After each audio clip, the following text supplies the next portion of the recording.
Les doigts de titane d'Ifni, habituellement d'une précision mortelle, étaient devenus des blocs de glace insensibles au milieu de l'incision. Je les voyais bouger, obéissant aux schémas neuronaux gravés dans ma chair, mais je ne les sentais plus. La pression sur le scalpel était un calcul, pas une sensation. Le tissu pulmonaire du soldat se déchirait sous la lame avec un bruit de papier humide. Aucun frisson dans mes articulations. Rien. Pression chute, murmura Argo dans mon oreillette, sa voix distordue par le faible signal. Je le vois. Mes mains continuèrent leur balai macabre, suturant, cautérisant, des outils froids réparant de la chair chaude.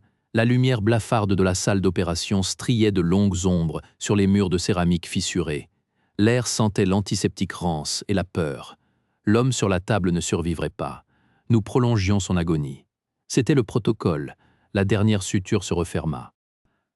Mes doigts se rétractèrent, immaculés. Aucune trace de sang. Je les observais, ces extensions de métal qui avaient sauvé et condamné tant de vies. Elles étaient devenues une abstraction, un outil de torture perfectionné.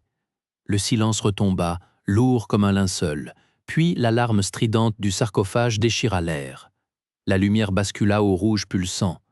La voix d'Argo émergea du chaos, crachotante, chargée d'une panique nue. Ifni, c'est dans la baie des réfugiés. Et le conseil dit qu'il y a un remède. La géante gazeuse Chronos remplissait le hublot, ses anneaux chromatiques semblant aspirer la lumière moribonde de l'Asclépios. C'est du suicide, Ifni. Le spectre gravitationnel seul est une folie. La voix d'Argo, désormais nette, venait du panneau de contrôle. Son hologramme, une silhouette tremblante de photons bleutés, se matérialisa près du sas. Ils disent qu'il y a un remède dans la glace organique. C'est une légende de techniciens ivres. Je fixai la géante. Ces bandes nuageuses tournoyaient, lentes et fatales. Le protocole ici est devenu la maladie, Argo. Nous stérilisons des plaies qui ne guériront pas. Mes mains de titane s'activèrent sur le séquenceur de prévol, un cliquetis d'acier sur les touches. Aucune sensation. Seule la confirmation visuelle du mouvement. Ton devoir est ici, avec les tiens. Mes mains sont mortes. La phrase tomba, plate. Je ne sens plus le sang. Je ne sens plus la différence entre une suture et une incision. Je vais là-bas pour sentir quelque chose, même si c'est la pression qui écrase la coque. L'hologramme d'Argo vacilla. Il comprenait. Il avait vu les chiffres, les quarantaines signées de mon identifiant. Ce n'était pas du courage, c'était une nausée différente. Le sas interne se scella dans un souffle pressurisé.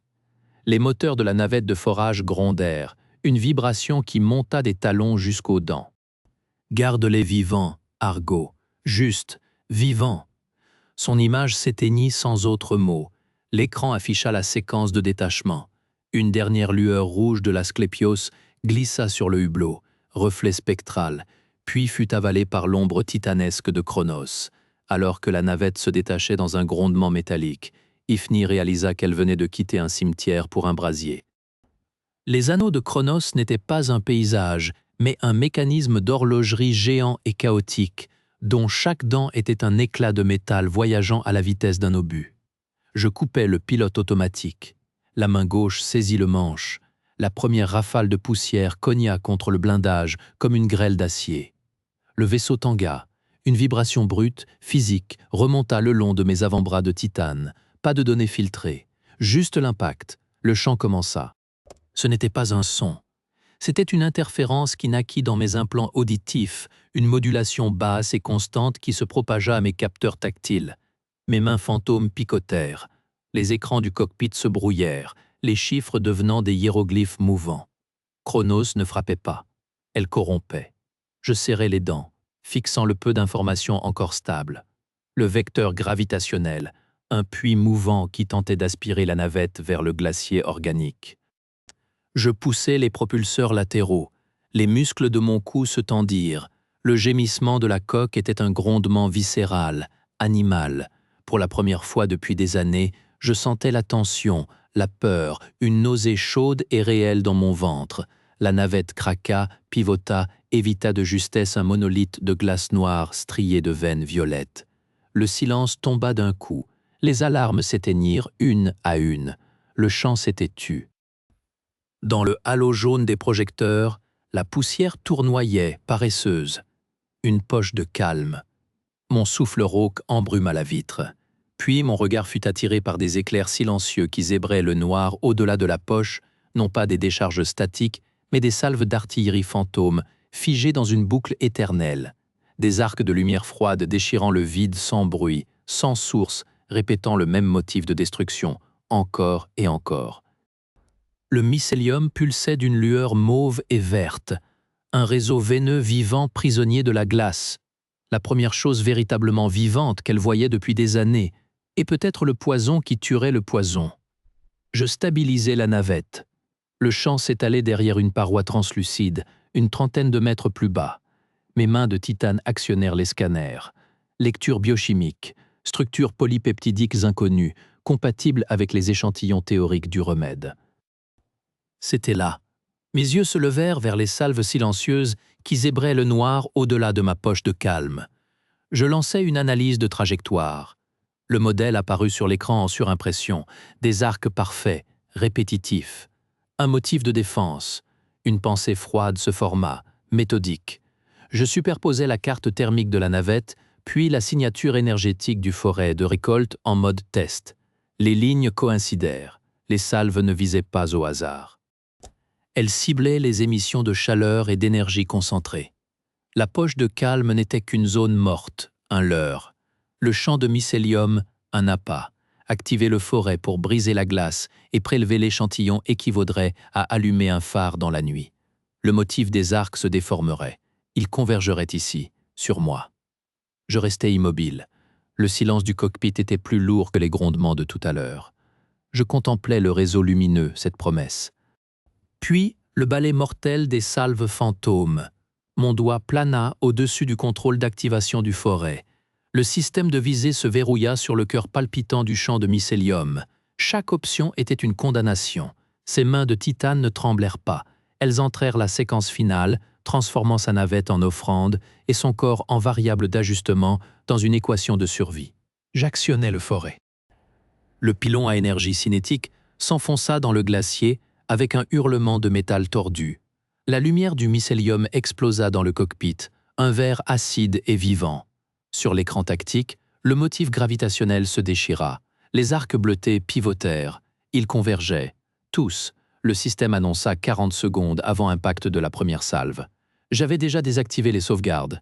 J'injectais toute l'énergie résiduelle du réacteur dans les propulseurs de manœuvre, une charge unique. La navette devint un leurre parfait. Un cœur de fusion battant au milieu du silence. Moi, je n'étais plus qu'une charge utile. Le sas se dépressurisa dans un gémissement. Le vide m'arracha du siège. Je m'accrochai au module d'échantillonnage, à peine plus grand qu'un fémur. Le froid m'enveloppa avant même que le champ de force du scaphandre ne s'active, un froid qui mordait à travers le titane. La première salve frappa. Cela ne fit pas de bruit. Un éclair blanc dévora l'arrière de la navette. La coque se plia comme du papier. La seconde salve, programmée pour l'énergie dispersée, frappa les débris en expansion.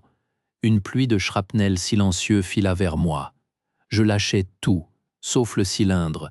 Le propulseur dorsal s'enflamma. Une poussée brutale, courte. Un éclat de blindage trancha l'épaule droite de mon scaphandre. L'alarme de décompression strilla dans mon casque. Je sentis le froid devenir un couteau, puis une absence. Je tournoyais. Les anneaux de Chronos défilaient, un tourbillon de couleurs toxiques. Ce qui restait de ma navette n'était plus qu'un nuage de particules incandescentes, méthodiquement pulvérisées par les salves fantômes. Le système défensif nettoyait son piège. Il m'avait classé comme débris. Propulsé dans le vide silencieux, son casque fissuré, Ifni ne vit pas les étoiles, mais seulement le petit cylindre bioluminescent serré contre sa poitrine. Dernier battement de cœur dans le corps mort de Chronos. La douleur était un point d'ancrage.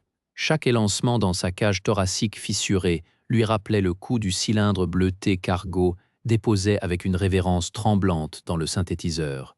Je ne m'étais pas attendu à survivre. Le sauvetage avait été une question de minutes et de chance pure. Une rafale de propulseurs d'attitude me catapultant vers le sas de secours de l'Asclépio, le vide aspirant la dernière de mon oxygène. J'avais repris conscience ici, sur cette table d'observation, les mains de titane inerte à mes côtés, le cylindre encore serré contre mon thorax. Le mycélium pulsait d'une lueur faible, régulière, comme un cœur transplanté. Les paramètres correspondent au modèle théorique de neutralisation virale, dit Argo sans me regarder. Sa voix était plate, épuisée. Il tripotait son casque audio, un geste nerveux. La biomasse est suffisante pour un cycle de synthèse, un seul. Je me redressais, une opération lente et mécanique. Mes côtes criaient. « Donne-moi le rendement ». Les chiffres s'affichèrent sur l'écran incurvé du synthétiseur. Une colonne froide et implacable. La lueur bleue du cylindre se reflétait dans mes yeux gris. 23 doses, pas une de plus. L'infirmerie principale s'étendait au-delà de la vitre du labo. 348 lits.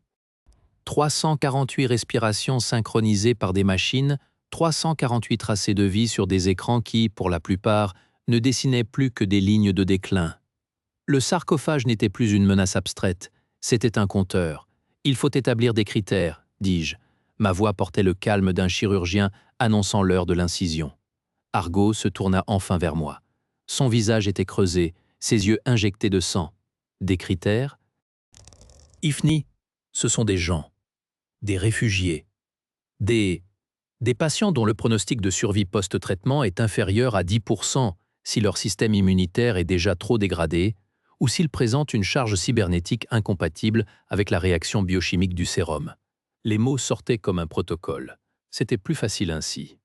Nous sauverons ceux qui ont la plus haute probabilité de non-rechute, les plus jeunes, ceux dont les implants sont standardisés, faciles à réguler. Je vis sa pomme d'Adam monter et descendre. Il comprenait la logique. Il la haïssait. Il haïssait la froideur de mes mains de titane posées sur la console, traçant des lignes entre les vivants et les morts. Et les autres? Je levai les yeux vers la baie. Soins palliatifs, sédation maximale, extinction des systèmes de support non essentiels pour réallouer l'énergie au synthétiseur. Un silence tomba, plus lourd que le vide entre les étoiles.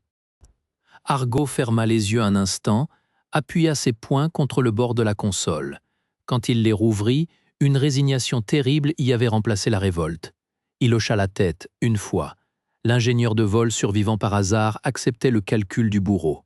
Le processus de synthèse dura 18 heures. Un bourdonnement constant emplissait le labo. Je restais debout, surveillant chaque phase, mes propres blessures réduites à un fond sonore lointain. Par la vitre, je voyais les équipes médicales, sous la supervision d'Argo, commencer les préparatifs silencieux. Ils déplaçaient les lits, installaient des écrans de séparation. Ils créaient, sans un mot, 2 salles au sein d'une même. La première injection fut administrée à une adolescente dont le bras gauche était un modèle standard de remplacement osseux. Je la fis moi-même. La seringue pneumatique siffla contre la peau pâle de son cou. Son tracé cardiaque accéléra, puis se stabilisa sur un rythme nouveau, fort. La ligne de fièvre virale qui zombifiait son écran se désintégra en une pluie de pixels inertes. 22 autres suivirent. Les autres salles s'assombrirent. Les respirateurs s'éteignirent selon une séquence programmée, laissant place au silence organique, puis à aucun son du tout. On n'entendit pas de cris. Le protocole était efficace. Il l'avait toujours été. Plusieurs jours plus tard, je marchais dans les couloirs de l'Asclépios. Le vaisseau ne sentait plus l'antiseptique et la pourriture. Il sentait l'ozone des synthétiseurs en activité permanente et le métal propre. Un nouveau murmure, fait de pas légers et de voix basses, remplaçait le gémissement des machines de support. 23 convalescents apprenaient à marcher, à parler, à exister dans l'après. Je passais devant la salle de repos des survivants. À travers la porte entr'ouverte, je vis l'adolescente que j'avais traitée en premier. Elle était assise avec 2 autres, un homme d'une trentaine d'années et une femme plus âgée. Ils parlaient à voix basse. La jeune fille tenait son bras cybernétique devant elle, le tournant lentement, comme si elle le découvrait pour la première fois. « Ils parlent des autres ?» murmura une voix derrière moi. Je me retournai. C'était le docteur Kael, l'un des médecins qui avait aidé aux préparatifs. Son visage était marqué par l'épuisement. « Ils demandent pourquoi eux, pourquoi ils ont survécu quand tant d'autres ?» Il laissa sa phrase en suspens. « Qu'avez-vous répondu ?»« La vérité. que c'était une question de compatibilité biologique et de probabilité. Il secoua la tête. Ils n'aiment pas cette réponse. Ils cherchent un sens, une raison morale. Je regardais à nouveau les survivants. La femme plus âgée avait les yeux rougis, mais elle écoutait attentivement la jeune fille. Ils formaient déjà une communauté, liée par la culpabilité des rescapés. Le conseil a demandé une réunion, ajouta Kael. Ils veulent discuter de l'avenir du vaisseau et de votre rôle. Je hochai la tête. C'était inévitable. La salle du conseil était un espace circulaire au cœur de l'Asclépios. Les 5 membres siégeaient derrière une console semi-circulaire. Argo était présent, debout, près du port d'accès technique, les bras croisés. Son regard évita le mien. Docteur Ifni, commença la conseillère en chef, une femme aux cheveux gris coupés courts. Votre mission a réussi. Le remède fonctionne. Mais le prix était nécessaire, dis-je avant qu'elle ne termine.